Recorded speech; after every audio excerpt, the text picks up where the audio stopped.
Buenos días, buenas noches, doctores, ¿cómo están? Buenas noches, profesor. Buenas Buenas noches, noches, profe. Buenas noches. Buenas noches, profe. Doctor, buenas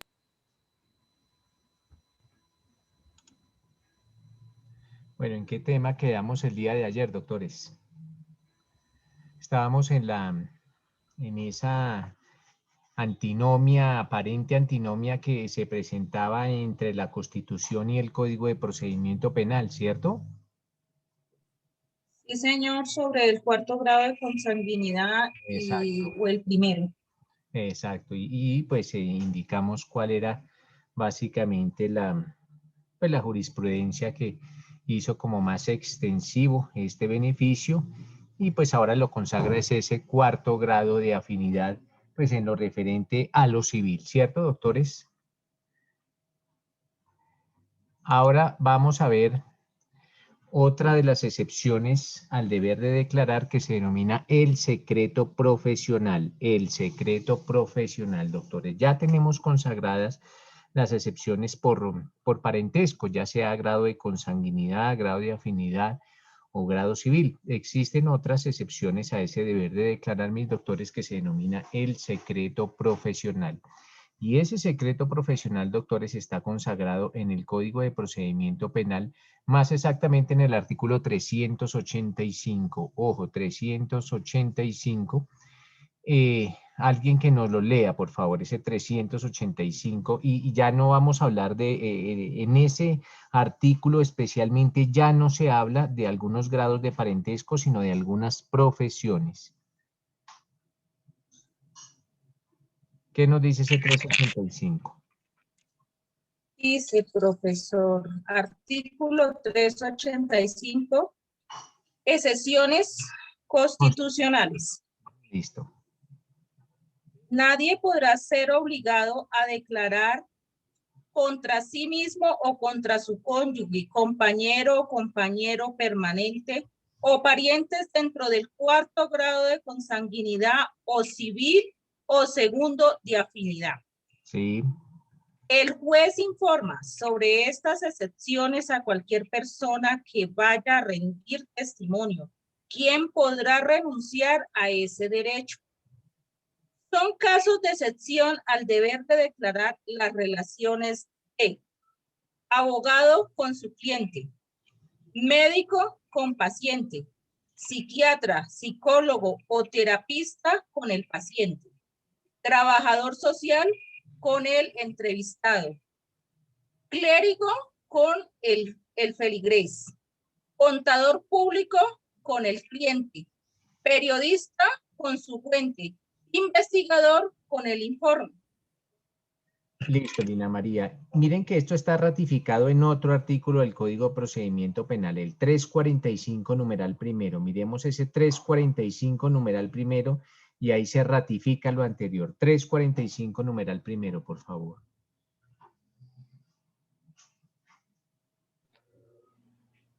Buenas noches, doctor. Cuénteme, Juan Diego. Artículo 345. Restricciones al descubrimiento de la prueba. Las partes no podrán ser obligadas a descubrir. Primero, información sobre la cual alguna norma disponga su secreto, como las conversaciones del imputado con su abogado, entre otras.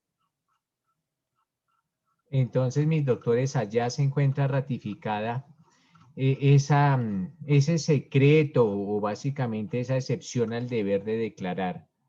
Entonces, mis doctores, no solo cuando hablamos de las excepciones al deber de declarar, no solo cobija algunos grados de parentesco o algunos grados de afinidad o algunos grados civiles, sino también cobija el desempeño de algunas profesiones y algunas profesiones en las que lógicamente, como las que nos leyó Lina María, en las que lógicamente el paciente o el cliente, en virtud de esa confianza que le tiene que generar este profesional, pues le va a indicar alguna información. Entonces, en virtud de esa información que se genera por la relación entre paciente versus profesional o cliente versus profesional, pues estos profesionales, los que nos acaba de indicar Lina María, no están en la obligación. De hecho, aparte de ser una obligación, que es un deber con relación al ejercicio de su profesión. Entonces, estas personas tampoco deben rendir testimonio porque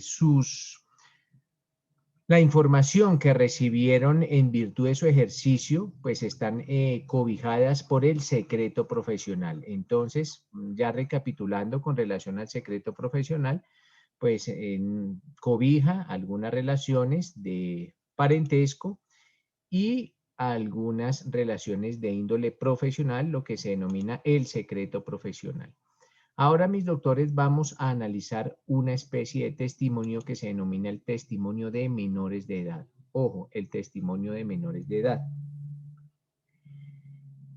Antes, antiguamente, mis doctores, cuando existía el régimen probatorio o cuando se tenía aplicabilidad del régimen probatorio de la tarifa legal, se consagraba que los testimonios de los menores tenían una menor valía o valían menos que los testimonios de las demás personas, precisamente por la edad del testimonio.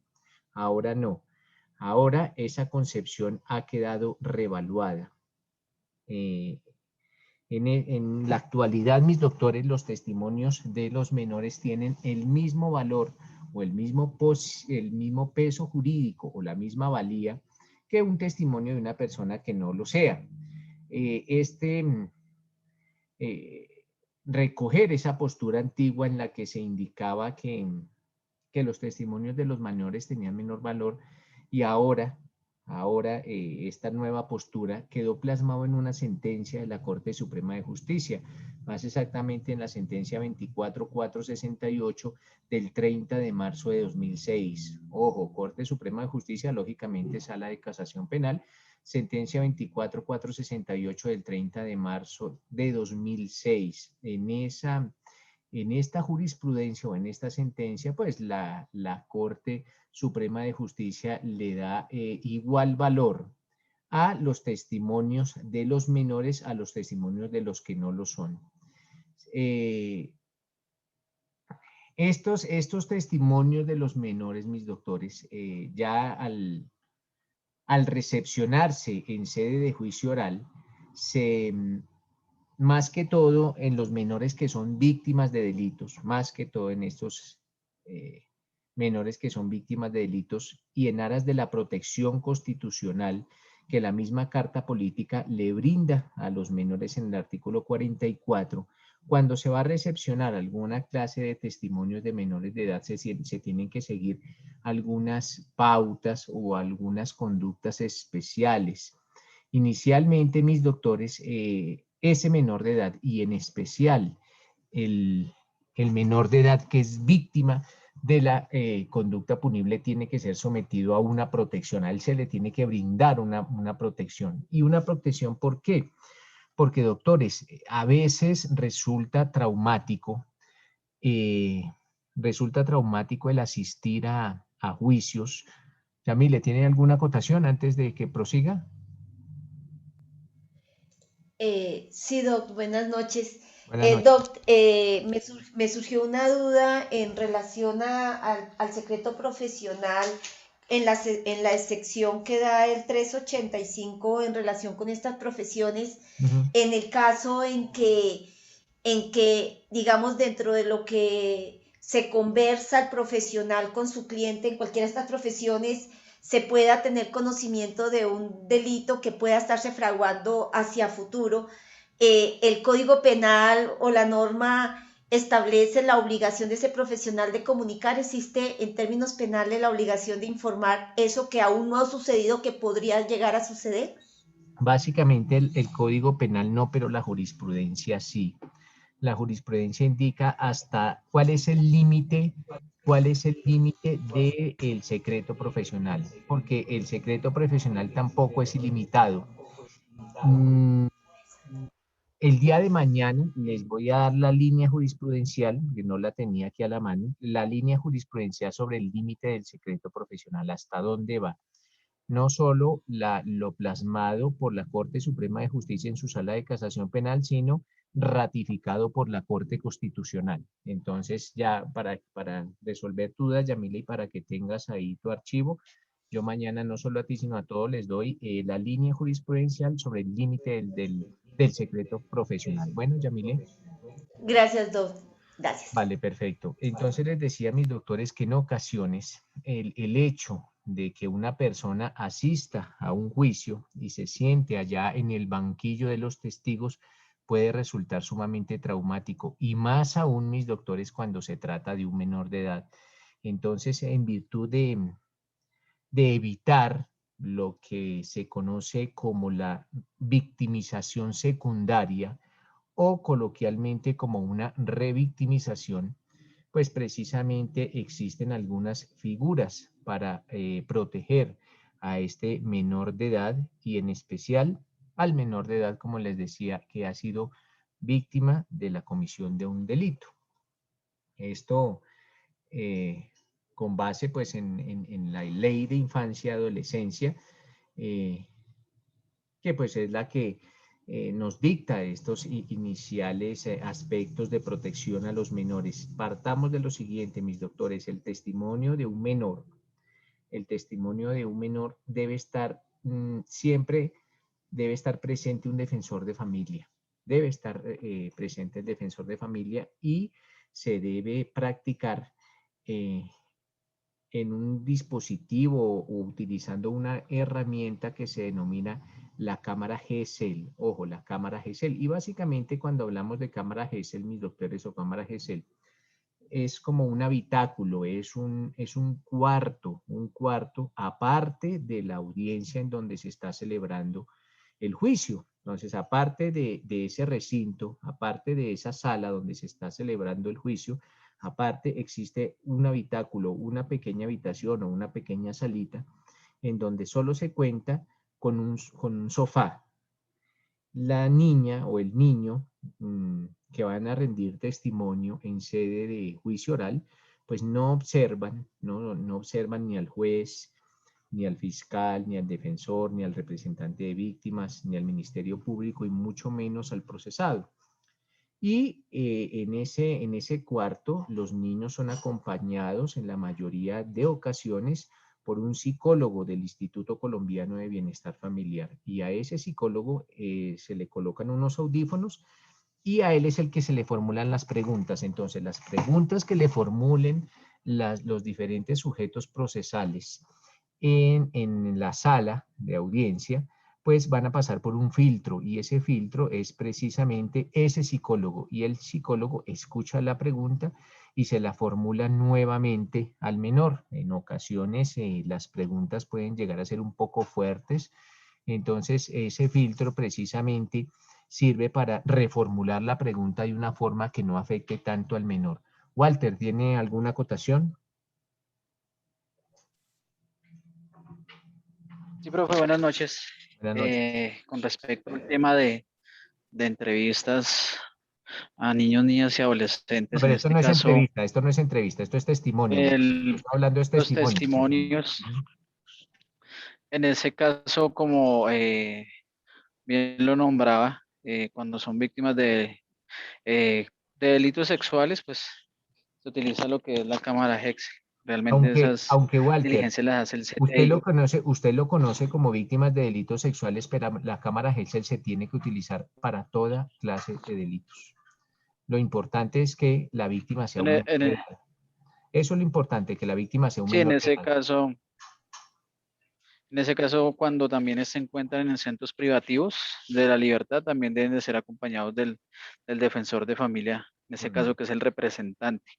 Y en otros casos, por los padres de familia, cuando son testigos, se realiza la diligencia ya pues con el padre de familia presente como Señor. responsable del menor. Sí, así como lo indica Walter. Entonces, en ocasiones, pues se utiliza, o bueno, se debe utilizar siempre esa cámara Gesell. ¿Para qué? Pues para que no se victimice secundariamente a ese menor. Precisamente, esa es una de las formas de protección a ese menor. Todo con base, como les digo anteriormente, en nuestro artículo 44 de la Constitución Política. Estas acotaciones era importante hacerlas en relación con la recepción de los testimonios de los menores de edad.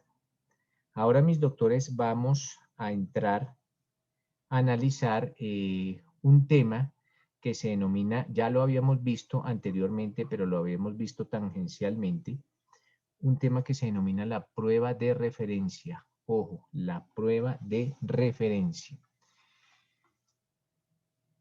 La prueba de referencia, ustedes ya saben, mis doctores, lo planteábamos en clases anteriores, que en lo que atañe a pruebas, en el derecho probatorio penal existen 3 clases de pruebas. Las primeras se denominan pruebas directas, las segundas se denominan pruebas indirectas o indicios, y por último, la prueba de referencia. Cuando analizábamos la tarifa legal y por allá estudiábamos el artículo 381 del Código de Procedimiento Penal, en el que se señalaba que la prueba de referencia tiene un menor valor. Básicamente, mis doctores, es el artículo, inicialmente remitámonos para tratar de entender con más profundidad en qué consiste una prueba de referencia. Nos vamos a remitir, doctores, al artículo 402, ojo, 402 del Código de Procedimiento Penal. En ese artículo 402 está consagrada sobre qué puede declarar un testigo, o sea, qué es lo que puede llegar a indicar un testigo en una diligencia de juicio oral o en una diligencia investigativa. Ojo, artículo 402, mis doctores, del Código de Procedimiento Penal. ¿Qué nos dice ese artículo 402?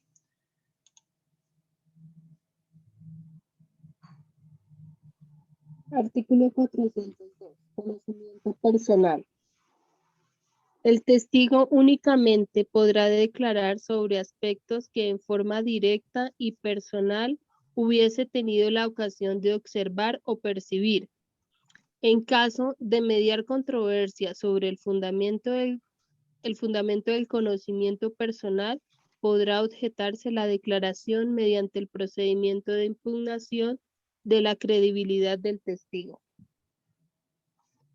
Vale, entonces nótese, mis doctores, que acorde con lo que nos leyó Ana, un testigo solo puede declarar sobre aspectos que en forma directa, ojo, como lo dice el código, en forma directa y personal hubiese tenido la ocasión de observar o percibir por medio de sus sentidos. Entonces, básicamente, por regla general, ojo, por regla general, un testigo solo puede declarar con base en lo que él percibió, no en lo que le contaron, sino solo en lo que percibió. ¿Esto por qué, mis doctores? Porque esta es la materialización de un principio que se denomina el principio de inmediación probatoria, y que es ese, acuérdense cuando estudiábamos los principios, mis doctores, cuando hablábamos del principio de inmediación, que hablábamos que es ese contacto directo que tiene el juez con la prueba, y la prueba pues básicamente es ese testigo que observó directamente los hechos. Sin embargo, mis doctores, en materia penal se admite una especie de prueba o una especial prueba que se denomina la prueba de referencia. Y con respecto a la prueba de referencia, indicamos que en ocasiones, ojo, en ocasiones ese testigo que observó directamente los hechos no puede asistir al juicio. ¿Por qué? Por algunas circunstancias especiales.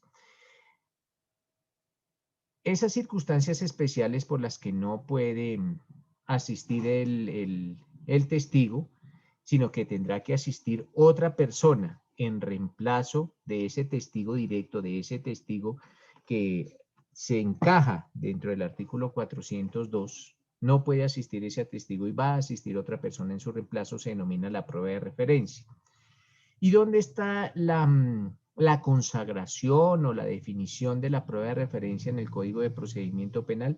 En el artículo 437. Allá en el artículo 437 está consagrada la definición de prueba de referencia.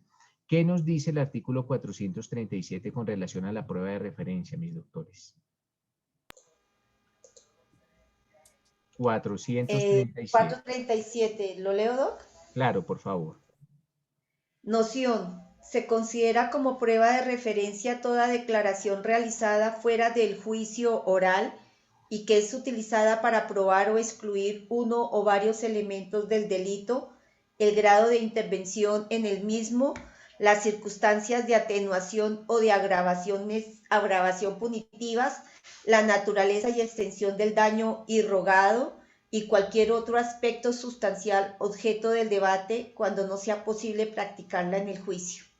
Entonces, mis doctores, en ocasiones no es posible practicar esa prueba directa en el juicio. Y las personas han rendido esas declaraciones ya sea ante algún funcionario estatal o pueden ser haber sido indicadas a otra persona. Entonces, mis doctores, vamos a traer esa prueba de referencia, vamos a traerla al juicio. Ojo, esa es una excepción, la prueba de referencia es una excepción, porque por regla general nosotros sabemos que solo los testigos que percibieron directamente los hechos son los que asisten al juicio. Pero excepcionalmente podré traer a otra persona al que le contaron, sea un funcionario estatal o no sea un funcionario estatal. Y esas excepciones en las cuales se consagra la prueba de referencia están allá plasmadas en el siguiente artículo, en el 438. Entonces vamos a tratar de desmenuzar el artículo 438 del Código de Procedimiento Penal, en el que se indica cuáles son las excepciones y las excepciones por las cuales se admite la prueba de referencia. ¿Cuándo es admisible? Ojo, excepcionalmente, ¿cuándo es admisible esa prueba de referencia? Empecemos, alguien que nos lea por favor el artículo 438. Dice, artículo 438. Admisión excepcional de la prueba de referencia. Únicamente es admisible la prueba de referencia cuando el declarante A. Manifiesta bajo juramento que ha perdido la memoria sobre los hechos y es corroborada pericialmente dicha afirmación. B. Es víctima de un delito de secuestro, desaparición forzada o evento similar. C. Padece de una grave enfermedad que le impide declarar. D. Ha fallecido. E. Adicionado con la ley 1652 del 2013, artículo 3, el menor de 18 años y víctima de los delitos contra la libertad, integridad y formación sexuales tipificados en el título 4 del Código Penal, al igual que los artículos 138 y 139, 141, 188A, 188C, 188D del mismo código. También se aceptará la prueba de referencia cuando las declaraciones se hayan registradas en escritos de pasada memoria, archivos históricos. Listo. Bueno, entonces vamos a tratar de desmenuzar este artículo. Gracias, Lina. Entonces, partamos de la base, mis doctores, que es imposible. Bueno, Mónica, ¿tiene alguna acotación? Mónica, ¿Evito? Sí, profe, qué pena contigo. Lo que pasa es que el internet me ha estado molestando, bueno, ha estado fallando, entonces, qué pena contigo. Tú dijiste el artículo 381, 402, el de Yamile, ¿cuál es, profe? Es que no, pues como te digo, me ha estado fallando el internet El que ahorita. nos está leyendo Yamil es el 438. No, ese sí lo tengo, pero el que estaba leyendo Yamile. O sea, uno es el 381, otro el 402. ¿Cuáles otros, profe? Pues el 437, que es el que nos habla de la admisibilidad de la prueba de referencia, y el 438 nos habla de en qué casos. Ok, O sea, profe. 437 y 438. Vale, profe. Gracias, qué pena. Perfecto. Entonces, el artículo 438, mis doctores, nos consagra esas excepciones que se presentan y que admiten la incorporación de una prueba de referencia. pues las voy a indicar en desorden. Allá está un orden, está que primero la cuestión de la pérdida de memoria del testigo, lo segundo que se lo secuestraron o que la desaparición forzada o que murió, pero bueno, allá está el orden, pero vamos a tratar de desmenuzarla, no en ese orden, sino pues en el orden en que me van llegando los recuerdos. Básicamente, mis doctores, la prueba de referencia se admite porque no fue posible traer al testigo directo. No fue posible traer, ¿por qué? Porque se presenta alguno de los casos del artículo 438 del Código de Procedimiento Penal, salvo la adición. No es posible traer al testigo. Entonces, pues, inicialmente, doctores, pues, hablemos de la muerte del testigo. Pues, si se murió el testigo, pues ese es el evento más claro en el cual no se encuentra disponible el testigo. Entonces, ¿cuándo se da? Cuando a ese testigo que presenció los hechos jurídicamente relevantes y le relató lo sucedido a un tercero por fuera del juicio oral, ojo, lo hizo antes del juicio oral, por fuera del juicio oral, pues falleció ese testigo directo, pero le relató lo sucedido a algún tercero por fuera del juicio oral. En ese caso, mis doctores, en el caso que el testigo directo fallece, pues se admite la prueba de referencia. Sin embargo, la parte interesada en presentar esa declaración de referencia, ojo, esa declaración de referencia, no, debe haber alguna parte interesada en traer a esa prueba de referencia, a esa declaración de referencia, y la parte interesada pues básicamente puede ser o la defensa o la fiscalía. A ellos les interesa traer esa declaración de referencia, esto es, esa declaración que rindió el testigo que murió antes del juicio oral.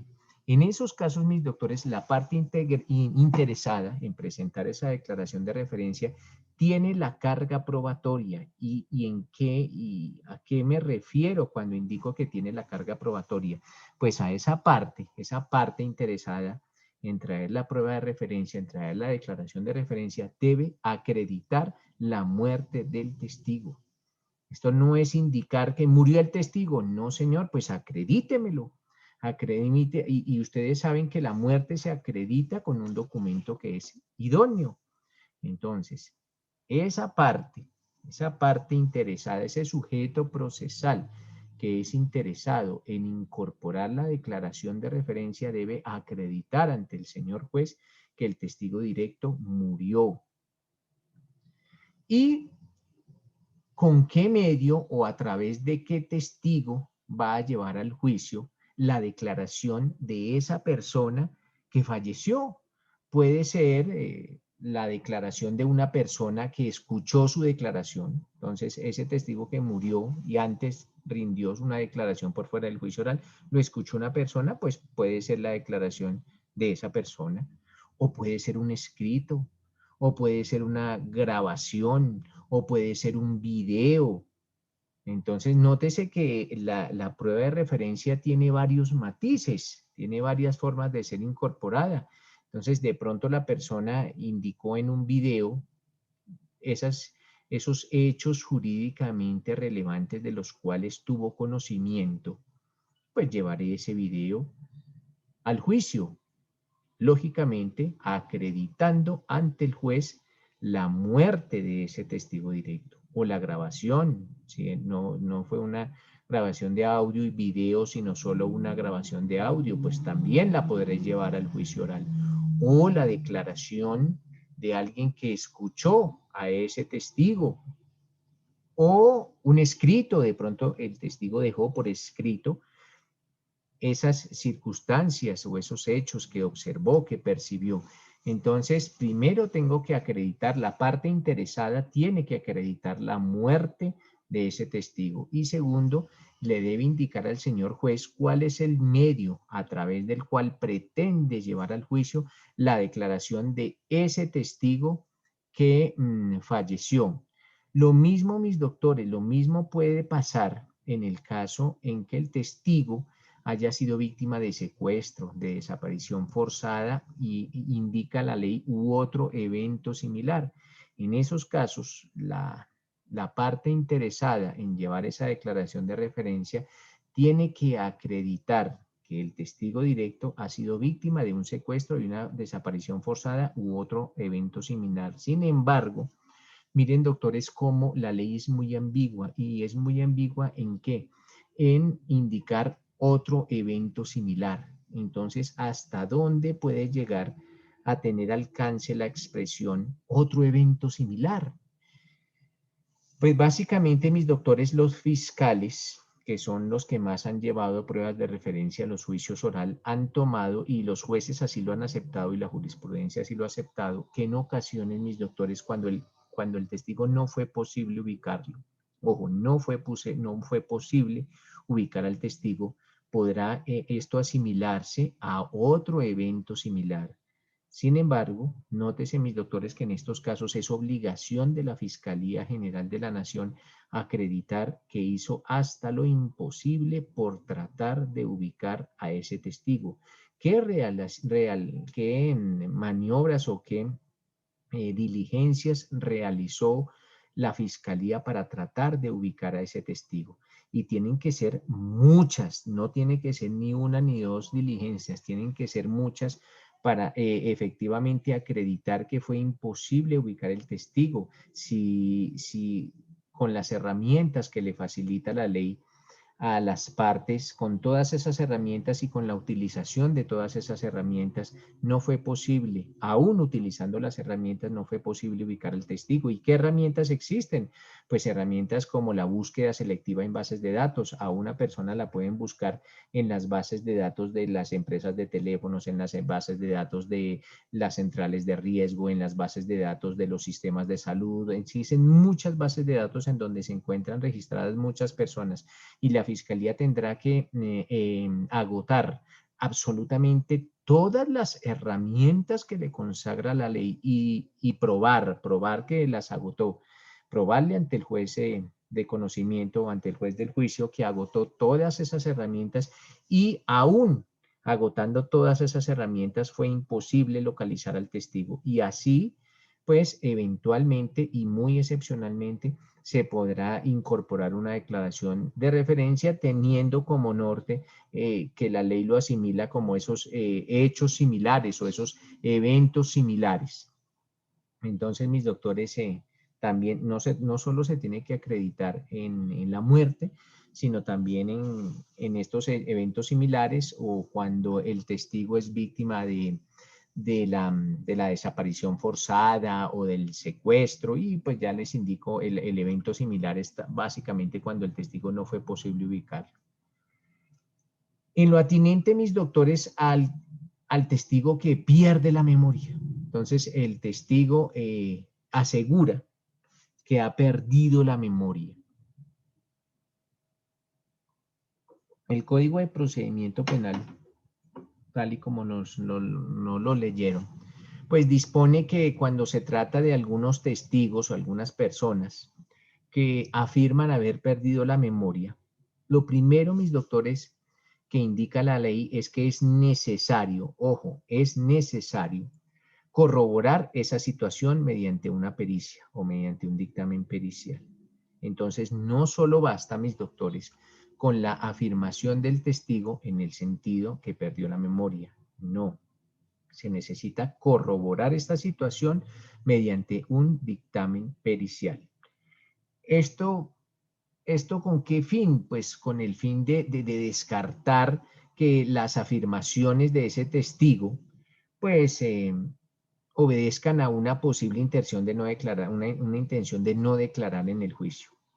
Entonces, nótese, mis doctores, que no solo es de pronto el testigo lo que no quiere, ojo, no quiere es declarar en el juicio y va a informar que perdió la memoria. Entonces, no, tendré que llevar a ese testigo a un experto, a un perito, y ese perito nos debe acreditar en el juicio que efectivamente esta persona perdió la memoria o total o parcialmente. En ocasiones la memoria se da, la pérdida de la memoria se da parcialmente.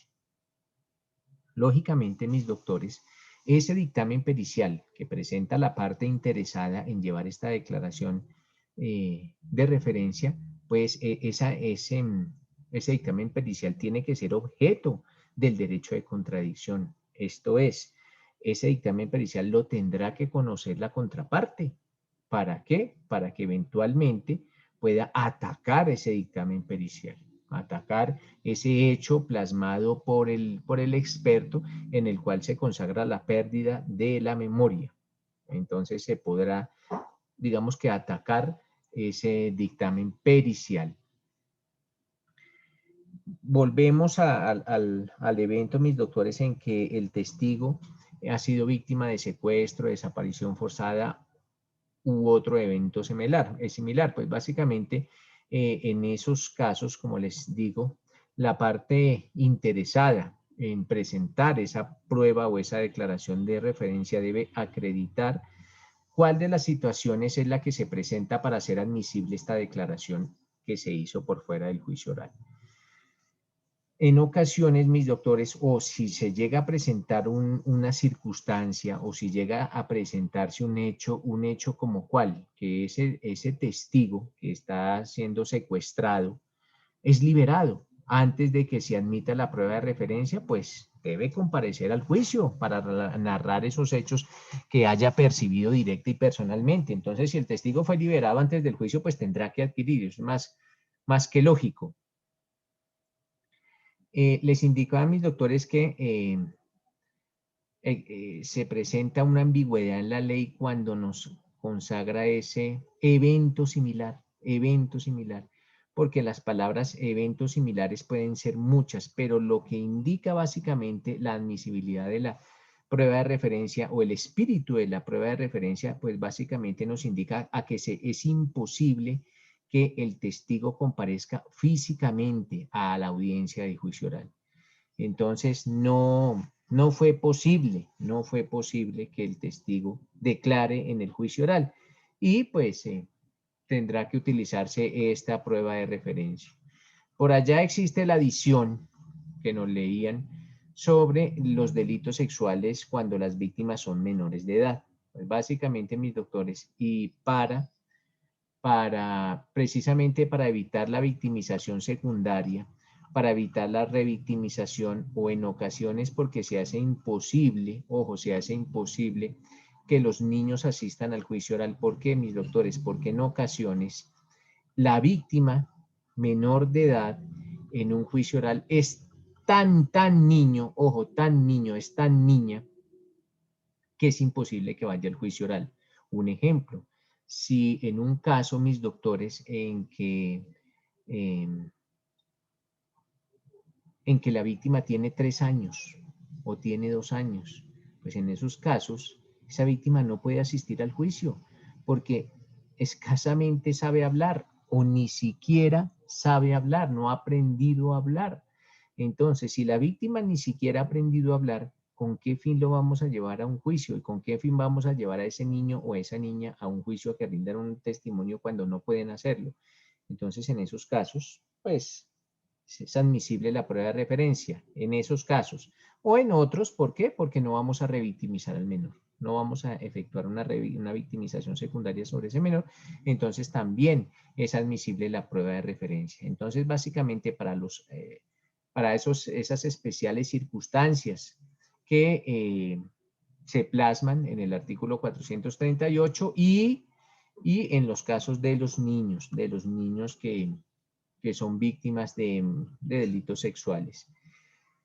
Doctores, el artículo 8º del Código de Procedimiento Penal trae consagrados los derechos a la defensa. Si ustedes auscultan o revisan el artículo 8º del Código de Procedimiento Penal, allá están consagrados los derechos de la defensa. Ya sabemos en qué consiste la prueba de referencia. Ya sabemos. Entonces, doctores, ¿qué van a hacer ustedes ahora? Teniendo como soporte o teniendo como fundamento o teniendo como base, como ustedes lo quieran indicar, el concepto de prueba de referencia, y ya sabemos en qué casos es admisible excepcionalmente la prueba de referencia. Ahora vamos a leer el artículo 8º, pero lo van a hacer ustedes allá, cada uno en su lugar de estudio. Van a leer el artículo 8º del Código de Procedimiento Penal. Y le repito, el Código Octavo del Código de Procedimiento Penal consagra los derechos que tiene la defensa. Y ustedes van a analizarme eventualmente si se admitiera una prueba de referencia, que de hecho se puede admitir si se encuentra alguna de las condiciones consagradas en el artículo 438. Si se llegara a admitir una prueba de referencia, ¿qué derecho de la defensa, cuál de los derechos consagrados en el artículo octavo se vería afectado o se vería, sí, se vería afectado, no transgredido porque la ley lo permite, pero cuál de esos derechos de la defensa se afectaría? Entonces les voy a dar 10 minutos para que lean el artículo octavo porque es un artículo un poco extenso y ustedes ya saben en qué consiste la prueba de referencia, pero van a identificar qué derecho de la defensa de los consagrados en el artículo octavo se vería eventualmente afectado si se admite una prueba de referencia. Esa es la pregunta. ¿Cuál de los derechos consagrados en el artículo octavo del Código de Procedimiento Penal, conocidos como el derecho de la defensa, allá hay muchos literales, cuál de todos esos literales eventualmente se podría ver afectado cuando se admite la prueba de referencia? ¿Es clara la pregunta, doctores? Sí, doctor. profe. Listo, entonces 10 minuticos para que lo lean y me soporten su respuesta. Ya saben, ya tenemos claro cómo es la dinámica de la respuesta. Si me dan una respuesta, pues tienen que argumentármela y soportármela. Bueno, mis doctores.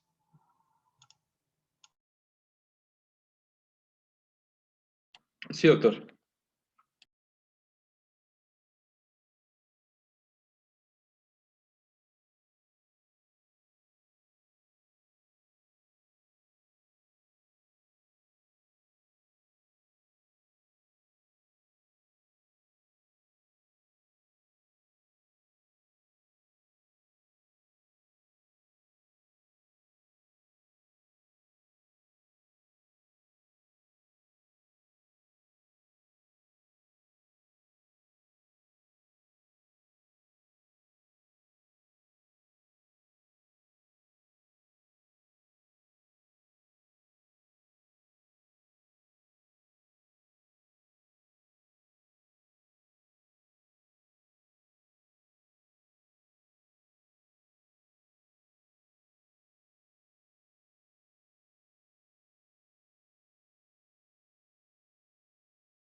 Bueno, mis doctores, entonces una vez hemos hecho la lectura de ese artículo 8º del Código de Procedimiento Penal y una vez tenemos claro en qué consiste la prueba de referencia, por favor me levantan la mano las personas que deseen intervenir y básicamente me indican es eso, qué eventual derecho de esos que están allá consagrados en el artículo 8º, que se denomina defensa, qué eventual derecho de todos esos podría llegar a verse afectado. ¿Qué nos dice Lina María?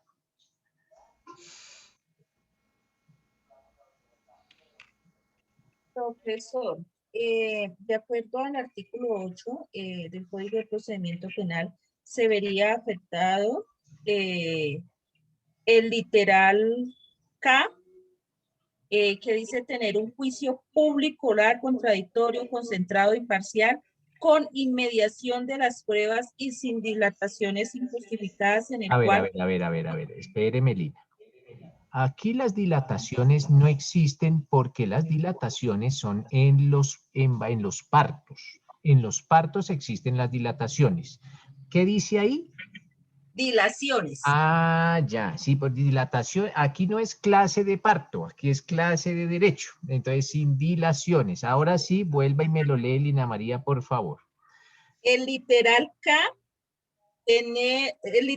del artículo 8 que dice tener un juicio público, oral, contradictorio, concentrado, imparcial, con inmediación de las pruebas y sin dilaciones injustificadas, en el cual pueda, si así lo desea por sí mismo o por conducto de su defensor, interrogar en audiencia a los testigos de cargo y a obtener la comparecencia de ser necesario por medios coercitivos de testigos o peritos que puedan arrojar luz sobre los hechos objeto del debate.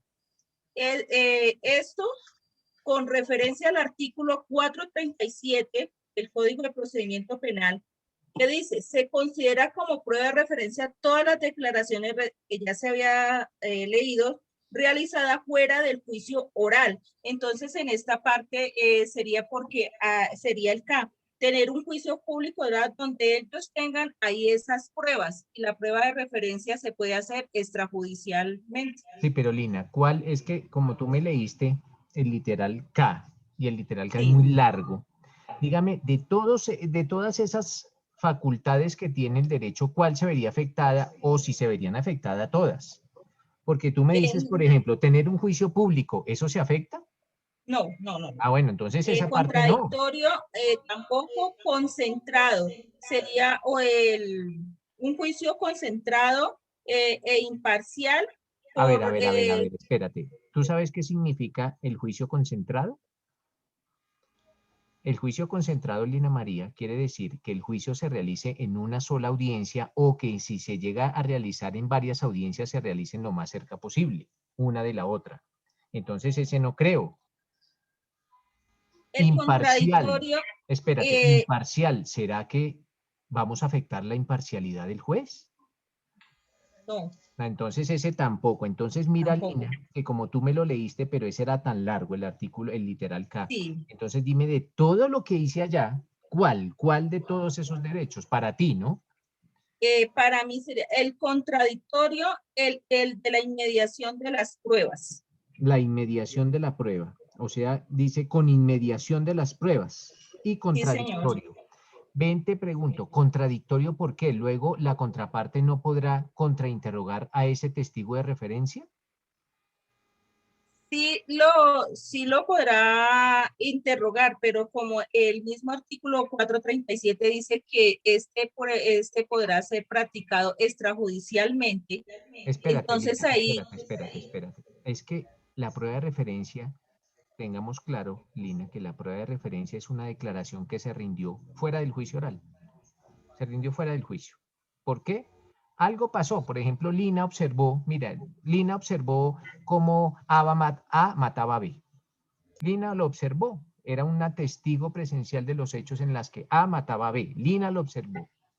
Pero Lina se lo contó a C. y Lina se desapareció, o a Lina la secuestraron, o Lina se murió, o Lina perdió la memoria. Ah, bueno, entonces como no puedo traer a Lina al juicio, pues voy a traer a C, que C me cuenta lo que le dijo Lina. C me cuenta lo que le dijo Lina. Entonces, la contraparte, si la fiscalía es la que trae a C, porque a Lina no la pudimos traer porque Lina está dentro de alguno de los eventos del 438. Entonces, si la fiscalía trae a C, la defensa no puede contrainterrogar a C. Sí. Entonces, no se afectaría el derecho de contradicción. Entonces sería solamente el de la inmediación de las pruebas, porque estas serían... Claro, porque esa de pronto sí, Lina, porque de pronto sí, porque el juez no va a tener directamente al testigo que presenció los hechos, sino a un tercero, que es lo que se denomina un testigo de oídas. Sí. Listo, Lina, gracias. ¿Qué nos dice Camille?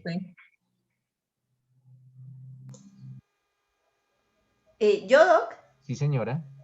Sí, Doc, coincido con la conclusión que acaban de dar de que del artículo K del numeral K del artículo 8º en relación con el derecho a la defensa, se estaría violando la parte que hace referencia a la inmediación de las pruebas, porque el juez no va a tener efectivamente contacto directo con la prueba. Es esa. Vale, gracias, perfecto. doctor. Y Ana Peña, ¿qué nos dice? Hola, profe. Para mí, el literal que violaría el derecho a la defensa cuando es alguna prueba de referencia sería el H. ¿Y qué dice el H? Dice que es conocer los cargos que le sean imputados expresados en términos que sean comprensibles, con indicación expresa de las circunstancias conocidas de modo, tiempo y lugar que los fundamenta. Entonces, pues un testigo de referencia pues no estuvo presente en el lugar de los hechos, únicamente le contaron. Espérate, Ana, vamos a ir muy lento. ¿Tú no puedes prender la cámara, Ana? Sí, señor. Bueno, vamos a ir muy lento, Ana, para tratar de entender ese literal H. Bueno, vamos a leerlo muy lento, por favor, Ana. A ver, ¿me lo lees, por favor? Dice, conocer los cargos que le sean imputados expresados en términos que sean comprensibles. Espérate, Ana. Cuando la fiscalía es la que tiene el deber de investigar todas las conductas que tienen o que revisten las características de un delito. Yo soy la Fiscalía General de la Nación, o sea, yo soy un fiscal. Y usted, Ana, es la investigada. Entonces, yo voy a investigar a Ana porque para la Fiscalía, Ana puede ser la autora o puede ser la partícipe de un delito. La probable autora o la presunta autora o la presunta partícipe de un delito. Ese literal H dice conocer los cargos. Conocer los cargos quiere decir, Ana, que yo, Fiscalía General de la Nación, yo, la Fiscalía, te tengo que indicar qué hiciste o qué dejaste de hacer. Y ese hacer o ese no hacer constituyen qué delito.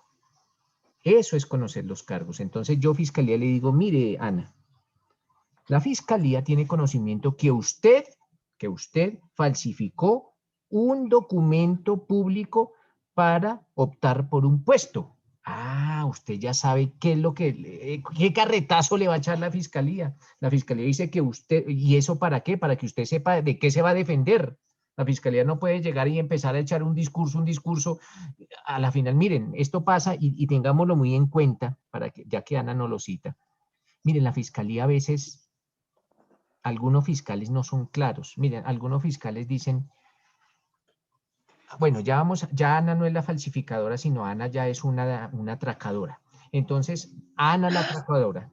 Entonces yo puedo decir como fiscalía, los hechos sucedieron el 1 de enero del 2021, cuando una banda delincuencial conformada por Ana Peña y otros nombres, voy a dar otros nombres, entraron al banco y hurtaron la suma de 1.000 millones de pesos y se dieron a la huida. Bueno, y Ana dice, bueno, ¿y qué hice yo? ¿Qué hice yo? ¿Qué me está indicando la Fiscalía? ¿Qué hice yo? Ahí me están llegando que yo era de una banda, pero ¿qué hice? Yo entré al banco, yo iba manejando el carro, yo fui la que amenazó al cajero, yo fui la que amenazó al celador. ¿Qué hice? ¿Qué fue lo que hice? Porque si me van a imputar el delito de hurto calificado y agravado, pues tienen que decirme qué robé, cuál fue mi participación. No decirme así como tan gaseosamente o tan etéreamente que yo era de una banda y que entré el primero a un banco y robé. No, ¿qué fue lo que hice o qué fue lo que dejé de hacer? En esto, Ana, en esto es lo que se concibe o en esto es lo que se está indicando en ese literal H. A Ana le tienen que indicar la fiscalía, ojo, la fiscalía, qué fue lo que hizo o qué fue lo que dejó de hacer. Y ese hacer o ese no ser, ¿qué delitos son? ¿En dónde están consagrados en el Código Penal? Porque a veces algunas conductas ni siquiera son delitos, pero si la fiscalía considera que eso que hizo Ana es un delito, ¿qué delito es? ¿En qué artículo está consagrado? ¿Y qué pena eventualmente se podría llegar a imponer? Eso es lo estipulado en ese literal H. Ahora, ya teniéndolo claro, Ana, le pregunto, ¿se podría violar ese derecho, Ana? No le escuché porque apagó el micrófono. Bueno, más abajito dice que sean conocidos con indicación expresa de las circunstancias conocidas, Ajá. tiempo, lugar, Y modo. de modo, tiempo y lugar que los fundamenten. Entonces, Claro, un entonces, testigo pero que ojo, solo ojo, espérate, escuchó. eso es obligación de la fiscalía. Eso es obligación de la fiscalía. De la fiscalía. La fiscalía te tiene que, por eso yo te decía, la fiscalía tiene que decir, Ana Peña, usted el 1 de enero a las 4 de la tarde entró al Banco de la República ubicada en la Jiménez con séptima y hurtó 1.000 millones de pesos amenazando al celador. Ah, ya. Pero, ojo, los medios de prueba son las herramientas que va a tener la fiscalía para probar eso. Por ahora es una enunciación. Yo digo, mire, para mí Ana cometió esos hechos. ¿Cómo lo voy a probar? Trayendo un testigo. Trayendo un testigo. Pero resulta que es un testigo de referencia. Pero igual, Ana, tú sabes ya de qué se te estás indicando. Tú ya sabes que la prueba de pronto no sirva, eso será problema de la fiscalía. Pero tú ya sabes qué es lo que está diciendo la fiscalía que hiciste o que dejaste de hacer. Tú ya lo sabes, porque la fiscalía te lo indicó. Lo que ahora viene es la carga de la prueba de la fiscalía en demostrar que esos hechos son ciertos, pero tú ya lo sabes. Entonces ese derecho no se viola, Ana, porque tú ya lo sabes. Ya el problema radicará es en la fiscalía, en cómo lo va a probar, pero tú ya lo sabes, ¿cierto, Ana? Entonces ese no. Entonces abandonemos ese. ¿Listo? Listo, profe, Vale, gracias. perfecto. ¿Qué nos dice Miguel? Profe, pues no sé, yo tengo derecho a conocer ese testigo, es decir, a tener claro quién es el testigo o me lo pueden sacar en el juicio como una as bajo la manga porque el testigo de referencia se vuelve prácticamente eso. Era uno, pero en cambio me traen a otro, porque no era el testigo que la fiscalía había dicho que conocía el caso y que vio a oír, que hemos dicho mentiras, que con sus sentidos conoció el caso directamente, entonces yo sé quién es mi testigo. Pero resulta que ese testigo le pasó o sea, le pasó todo lo que puede ocurrir, que murió, que bueno, en fin. Yo no tuve conocimiento de eso, puede ser, y la fiscalía me trae a un testigo de referencia, que yo no tenía conocimiento de ese testigo de referencia. No tuve tiempo con mi defensa no tuvo tiempo con ese testigo de referencia. Entonces, cuando me lo traen, es otra versión y es otro punto de vista el que trae ese testigo de referencia. Yo pienso que ahí es donde podría estar, no transgredido, digamos, se me podría vulnerar ese derecho porque yo no tuve tiempo con ese testigo, o sea, y Claro. no conocía esa versión. Claro, Miguel, lo que usted dice es completamente cierto. Y es que tampoco lo tiene que saber la fiscalía porque puede pasar lo siguiente. La fiscalía, en este caso que usted coloca, la fiscalía tiene al testigo, al que observó, al testigo directo. Lo tiene. Usted ya lo conoce porque es mi obligación indicarle quién es ese testigo. Pedro Pérez. Pedro Pérez es el testigo que yo voy a utilizar en contra de Miguel porque Pedro Pérez observó cuando Miguel cometía el delito, punto. Pero resulta que un día antes del juicio, Pedro Pérez se me murió. Entonces, yo como fiscalía digo, bueno, ¿y ahora cómo llevo el testimonio de Pedro Pérez al juicio? Pues lo voy a hacer con su mejor amigo, porque resulta que al mejor amigo le contó.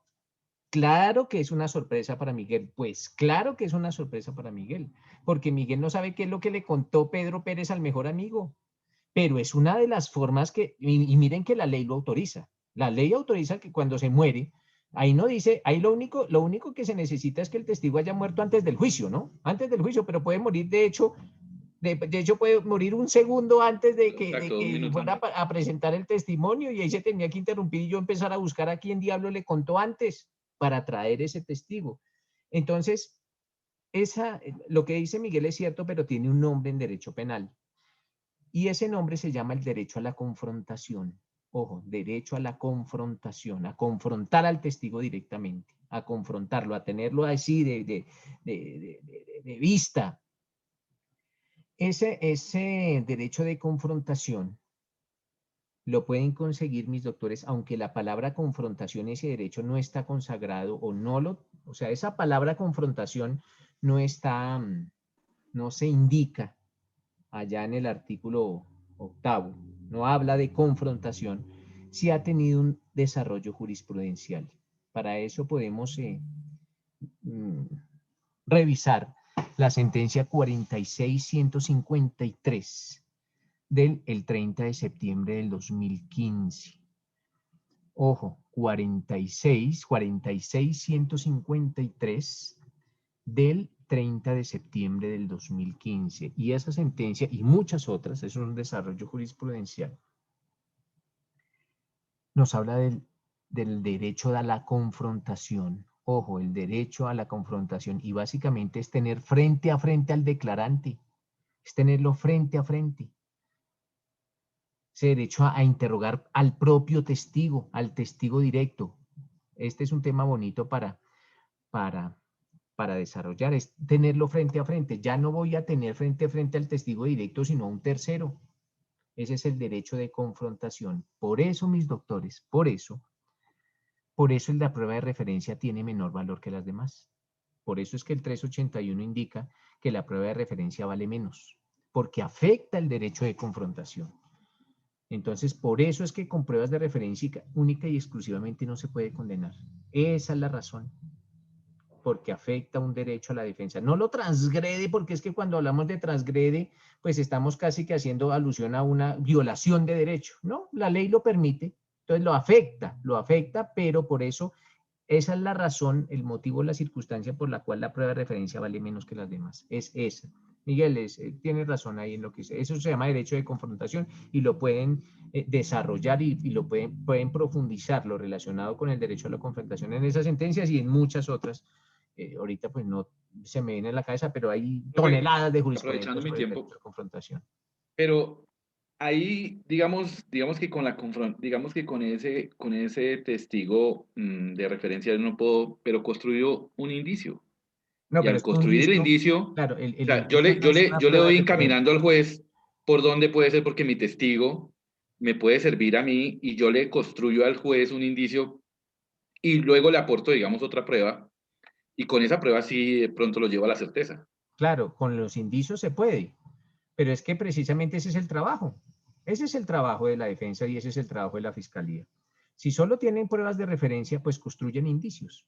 Y construyen indicios más la prueba de referencia, entonces tenemos prueba indirecta más prueba de referencia, ahora sí se puede condenar. ¿Mm? Lo llevo a la certeza. Claro, eso si usted si fuera fiscal y si fuera defensor, entonces su tarea está en demostrar Destruirlo. que la construcción que está haciendo la fiscalía no está bien hecha.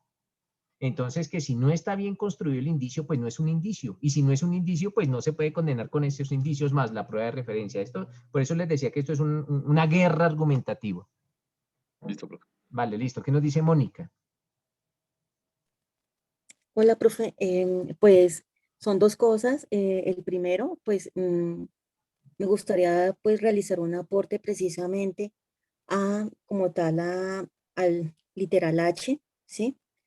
cuando pues usted abarcó como tal el tema, pero precisamente en ese, cuando no hay un lenguaje comprensible, precisamente, ¿por qué? Porque cuando precisamente, ahí está la parte de cuando está la imputación, ¿sí? Entonces, los fiscales en algunas ocasiones hablan en términos jurídicos, pues que solamente el abogado defensor, perdón, lo entiende, ¿sí? Entonces, por eso no se puede utilizar de esa forma, de ese lenguaje que finalmente a la persona que se le está imputando no lo entiende. Preciso, eso lo encontramos, hay que cumplir unos requisitos, que es en el artículo 337, y hay una parte, precisamente el numeral 2, dice, una relación clara y sucinta de los hechos jurídicamente relevantes en un lenguaje comprensible. Entonces, pues por esa situación, algunos abogados de defensa precisamente dicen que no se puede pues tener en cuenta si la persona que está siendo imputada no entiende y solamente el fiscal se limita a hablar en términos jurídicos que solamente el abogado lo entiende. Pues ese sería un aporte en cuanto al, en el artículo 8, el literal H, que finalmente pues usted ya estaba explicando, ¿sí? Sí, Y básicamente, Mónica, es deber del juez, es deber del juez. Es deber del juez preguntarle al procesado si quedaron claros los hechos. Si el juez advierte que los hechos jurídicamente relevantes están siendo señalados por la fiscalía de una manera confusa o de una manera no clara, pues el juez lo advierte y le dice, mire, señor fiscal, hágame un favor, aquí tenemos un procesado que no sabe derecho, explíqueme en un lenguaje que le entienda. Porque si el fiscal lo hace y el juez no dice nada, el juez estaría casi que conestando o estaría patrocinando la violación flagrante de los derechos de la defensa. Los jueces no lo hacen, los jueces, de hecho los jueces son muy garantes de los derechos del procesado y siempre tienen que estar al tanto que el procesado entienda perfectamente los hechos. Lógicamente para Mónica, en ocasiones eso no se puede volver una clase de derecho penal. Yo le indico al procesado, mire, usted hizo esto o no hizo, usted hizo una acción o una omisión este día a esta hora y esto es un delito. Usted es el autor del delito. Pero si no, de pronto no es el autor, sino es el cómplice o el partícipe o el determinador, pues entrarle a indicar, hombre, miren, ¿en qué consiste un determinador, un cómplice, un interviniente, cuando es un delito con sujeto activo calificado? Ya entraríamos a una clase de derecho, que tampoco una audiencia de imputación o de acusación es una audiencia, es una clase de derecho. Para eso está el abogado. Hay aspectos que son eminentemente jurídicos y ya hay parte de la obligación del abogado defensor en explicarle a su representado por qué es un autor y por qué no es un cómplice o por qué no es un interviniente o por qué no es un determinador. Aunque la fiscalía sí tiene la obligación de informarle los hechos, ojo, los hechos y el delito. Ya algunas circunstancias muy técnicas será obligación, pasa la obligación a la defensa. ¿Listo, Mónica? Sí, profe. Y en cuanto a la pregunta que usted formuló, pues yo considero, en cuanto al artículo 8, que es el de defensa, pues no sé si se podría contemplar el de, que dice, no se utilice en su contra el contenido de las conversaciones tendientes a lograr un acuerdo para la declaración de responsabilidad en cualquiera de sus formas o de un método alternativo de solución de conflictos si no llegaren a perfeccionarse. Entonces, pues yo creo que se podría ajustar a lo que usted está preguntando, profe. No, básicamente, Mónica, el D se presenta en algunas, ustedes lo van a ver en octavo semestre, en algunas formas en que se denomina, eso cuando le estén viendo un tema que se llama formas anormales de terminación de un proceso. Y las formas anormales básicamente se trata de tres figuras, uno se llama allanamiento a cargos, el otro negociaciones o preacuerdos y el otro principio de oportunidad. En ocasiones usted puede como procesada llegar a acercarse a la oficina del fiscal y decirle, mire, ¿sabe qué, señor fiscal? Yo le voy a aceptar los hechos, yo le acepto los delitos que usted me está imputando, ¿y qué me da a cambio? Y el fiscal no puede utilizar esa conversación para decir, mire, en el juzgado no puede, allá en el juicio no puede decir, mire, Mónica es tan culpable, tan es así, que fue a mi oficina a buscar un preacuerdo, a buscar una posible negociación. Eso es lo que básicamente nos informa ese literal B. ¿Listo, Mónica? Profe, usted dijo 3, uno es el principio de oportunidad, los otros 2, ¿cuáles son, profe? Pues los preacuerdos y negociaciones y el allanamiento a cargos. Allanamiento. Perfecto, Pero eso gracias, eso no profe. lo veamos ahorita porque eso ya será el profesor allá que les dicte su derecho procesal penal. ¿Qué nos dice Lina María?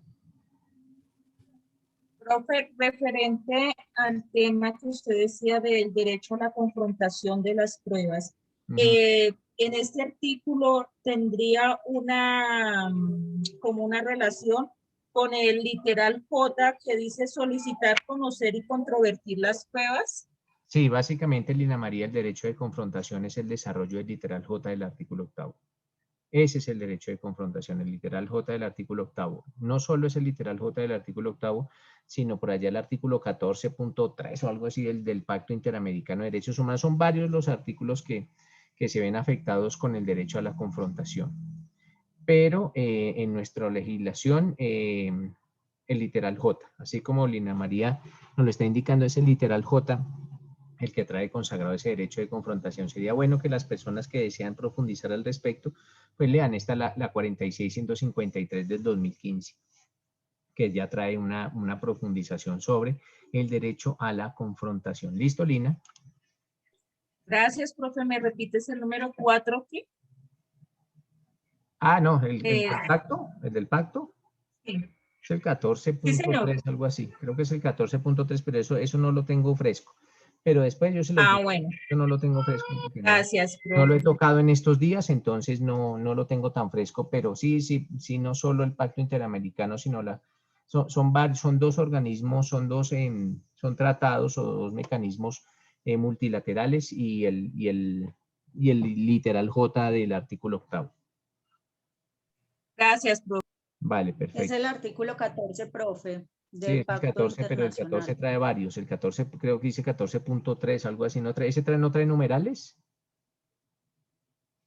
¿Qué dice el 14? No, profe, yo acá yo analicé la sentencia 33-32, no precisamente del derecho a la confrontación. Y en esa sentencia explica supremamente bien todo el tema que usted está abordando. Ajá. Pero es el 14.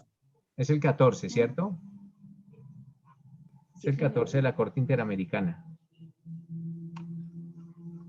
Sí, señor, es el 14. Ah, bueno, entonces mire ya. El artículo 14 Sí, del Pacto Internacional de Derechos Civiles y Políticos y la Convención Americana de Derechos Humanos en el artículo 8. También no eso, en el artículo 8, sí, señor. Entonces, mírense que son dos herramientas o dos tratados multilaterales junto con el artículo 8, el que se ve afectado, o se ve afectado, no se ve transgredido, sino se ve afectado. Entonces, les decía a mis doctores es que esa es la razón por la cual la prueba de referencia tiene menor valor. Entonces, tengámoslo muy presente. Por eso es que no se puede condenar única y exclusivamente con pruebas de referencia. Es por eso, porque en esos casos, pues, la prueba es más débil. ¿Por qué? Porque el juez no tiene o la posibilidad y el procesado no tiene la posibilidad de interrogar directamente a ese testigo que observó los hechos y que los percibió por medio de sus sentidos. Esto quería que lo tuviésemos en cuenta, mis doctores, para hablar de prueba de referencia, para hablar de eso de prueba de referencia. ¿Lina María dejó la mano levantada o va a hacer alguna otra acotación? Qué pena, profe, ya bajo la mano. Listo, mis doctores. En lo atinente, mis doctores, o en la práctica diaria del derecho penal, también se tienen en cuenta otras circunstancias. ¿Y cuál es otra circunstancia? Que el testigo, ojo, el testigo, ha rendido unas declaraciones anteriores. Entonces, la fiscalía lo citó para una entrevista, acuérdense el día de ayer, cuando hablamos de la entrevista, de esa herramienta y esa potestad que tiene la fiscalía de entrevistar a los testigos, como para saber si le sirve o no le sirve. La fiscalía debe recepcionarle testimonio a los testigos y con eso sabe si el testigo es idóneo, porque si a veces el testigo parece un testigo pero no lo es. ¿Y cómo yo sé que no lo es? Pues recibiéndole una entrevista.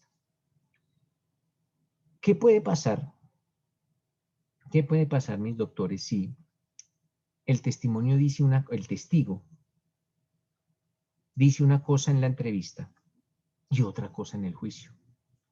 Entonces, nótese que, un ejemplo, el testigo indica, allá en el juicio oral, que sí, que él vio cuando el procesado asesinaba a la víctima. Ah, perfecto, eso lo dice en la entrevista. Y señor testigo, ¿y el procesado cuánto medía o aproximadamente cuál era su estatura? Y él podrá decir, sí, es una persona aproximadamente de 1,80. Perfecto. ¿Y era flaco, delgado o era obeso? No, era una persona obesa y tenía una chaqueta roja puesta. Ah, bueno, y esos datos quedaron consignados en la entrevista. Pero el día del juicio ya dice que no era una persona flaca, sino era una persona obesa, y que no medía 1,80, sino medía 1,50, y que no tenía una chaqueta roja, sino una chaqueta verde. Entonces, la pregunta es,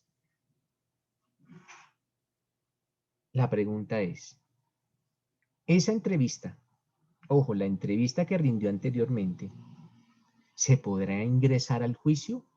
¿Por qué? Porque en sí, acuérdense, mis doctores, que pruebas en derecho penal son solo las que se practican en el juicio oral. Y en este caso no hablamos de prueba de referencia. Ese dicho que dio antes no es prueba de referencia porque el testigo está ahí. O sea, no se murió, ni ha perdido la memoria, ni ha sido víctima de secuestro, ni desaparición por nada. No, él está ahí. Simple y llanamente, lo que indicó en la entrevista no es. Ahora está cambiando totalmente su dicho. ¿Qué pasará con esa entrevista? ¿Se podrá ingresar al juicio? Y si se ingresa, ¿será una prueba de referencia? ¿Qué opinan ustedes, mis doctores? Quiero escuchar su punto de vista, y esto ocurre mucho en la práctica judicial, en que los testigos dicen una cosa el día de la entrevista y otra cosa completamente distinta el día del juicio. ¿Qué puede pasar en esos casos, mis doctores? ¿Qué opinan o qué conocen al respecto? ¿Qué dice Walter?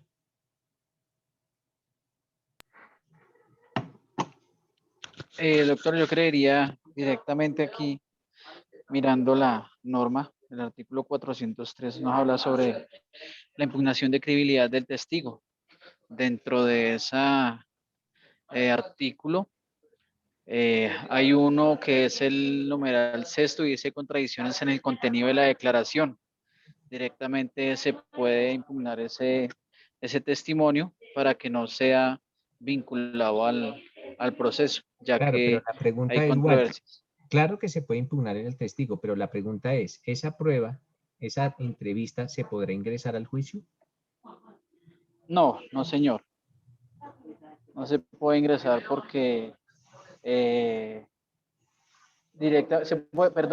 sí se puede ingresar en el juicio, pero a la vez de como de referencia, más no como directamente del testimonio otorgado por ¿Qué por la artículo me persona que va está a ser. citando usted, Walter?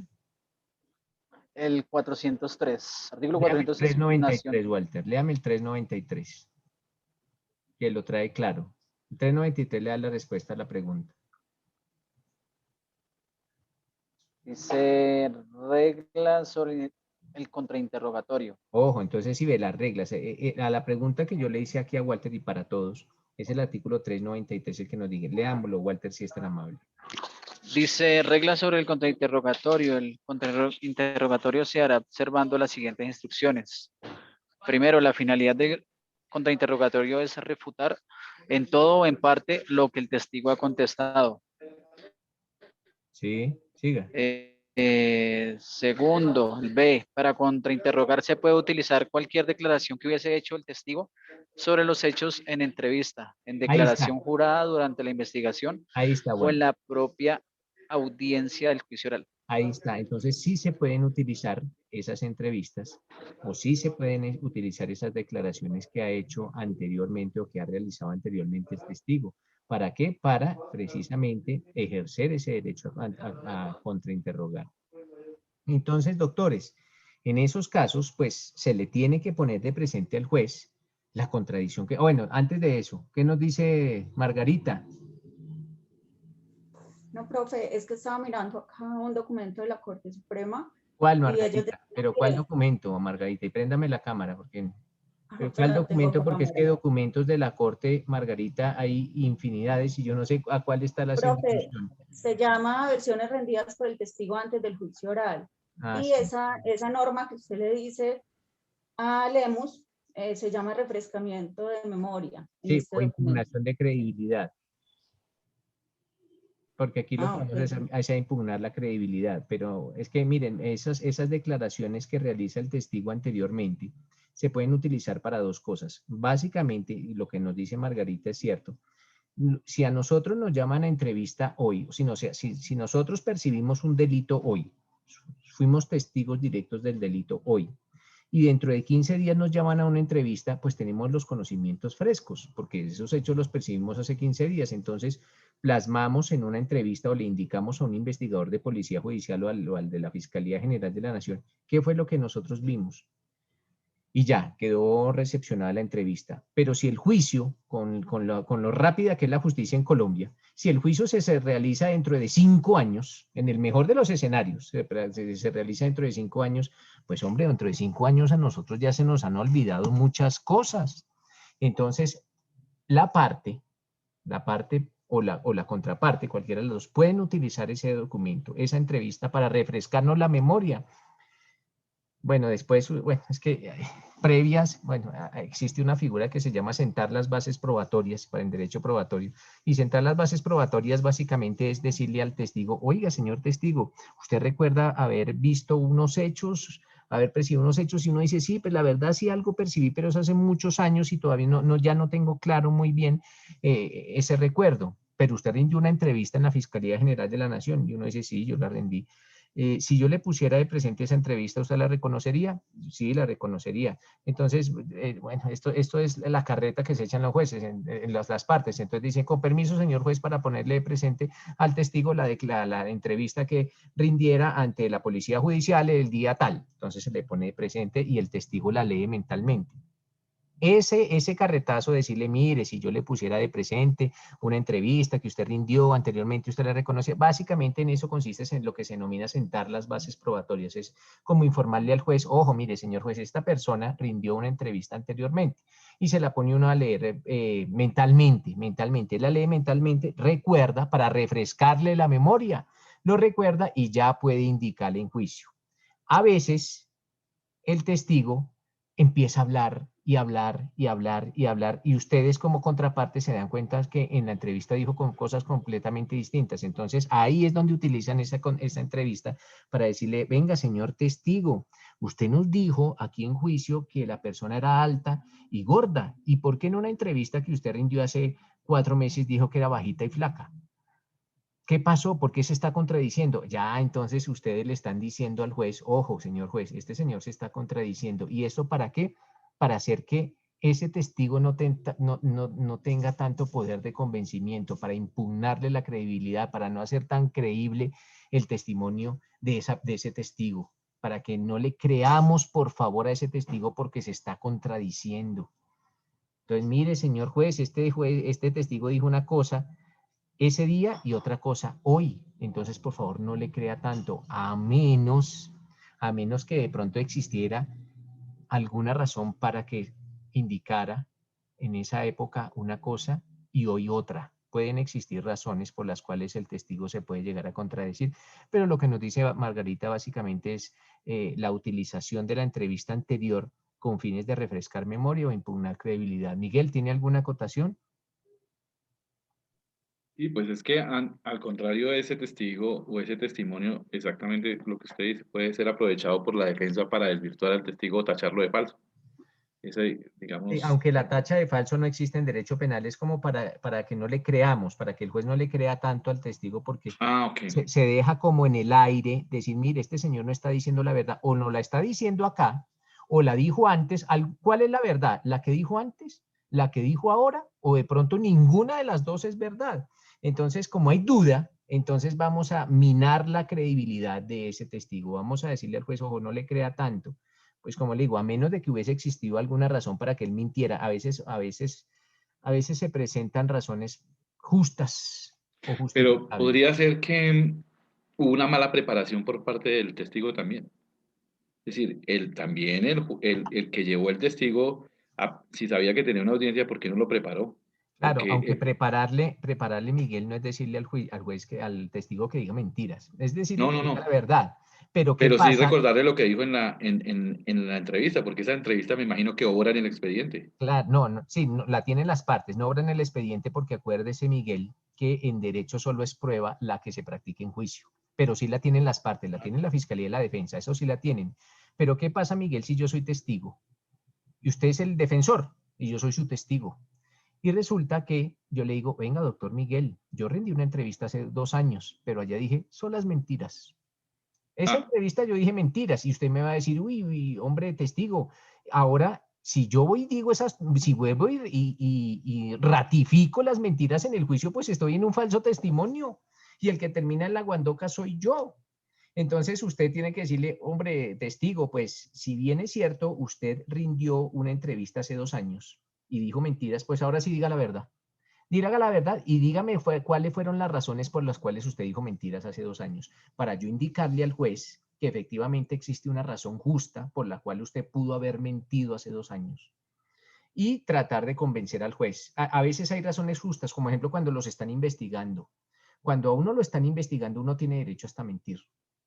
Pero resulta que si a uno lo están investigando y después ya uno no es investigado, sino pasa a ser testigo, pues hombre, lo más lógico es que uno cuando lo citaron inicialmente, uno busque una coartada o diga cualquier cosa para tratar de zafarse de la responsabilidad penal. Por eso dije mentiras, porque me estaban investigando y yo tenía derecho, pero ahora sí, hoy en día digo la verdad. Digo la verdad, hoy lo digo, señor juez. Entonces uno, la parte podrá indicar, sí, señor juez, mírese que a él lo estaban investigando allá. Allá él estaba siendo procesado, allá él estaba siendo sospechoso. Por eso él trató de sacar esa coartada o esa excusa, como le llaman, o coartada en derecho penal. Pero ahora sí, y bueno, ya tendremos que indicar al juez, pero esas son la dinámica del juicio y eso se presenta muchísimo. Y ya por eso les decía que esto es más de psicología, de derecho, hay de todo en un juicio oral, tratando de que la fiscalía tratando de convencer al juez que saque adelante su teoría del caso y la defensa igualmente. Listo, Miguel Ángel. Miguel, yo pues, Miguel Ángel. Muchas gracias, Miguel.